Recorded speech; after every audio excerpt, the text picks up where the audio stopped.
Refurbishing a model traction engine part 6, removing the ashes and cleaning out the ash pan. When I first bought this traction engine via eBay, it really was in a bit of a mess. The basic structure was okay and the boiler's fine. I threw away quite a lot of the parts of the engine and made new ones. I used to run it on steam regularly before I refinished and fitted the canopy, and this part that was full of ashes is the ash pan. And the ashes that you've just seen are the ones that were below the fire grate. Now I need to get out the ashes that are above the fire grate, and in order to get my hands into the firebox I've propped up the wheel.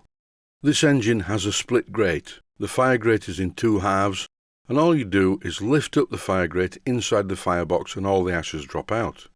And now that everything is clean, I'm replacing the ash pan. It was encouraging to see that all the ashes were absolutely bone dry. The last thing you need to see on a steam boiler of any type is water in the firebox.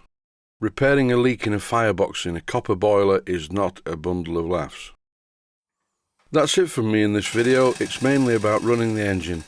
You'll see me putting the engine into forward and reverse gear, as well as a demonstration of what's called notching up, where you move the lever back towards the centre of the lever frame, and when you do this the engine uses less steam, which is always a good thing. That's it from me. Thanks for watching, and I hope you enjoy the rest of the video.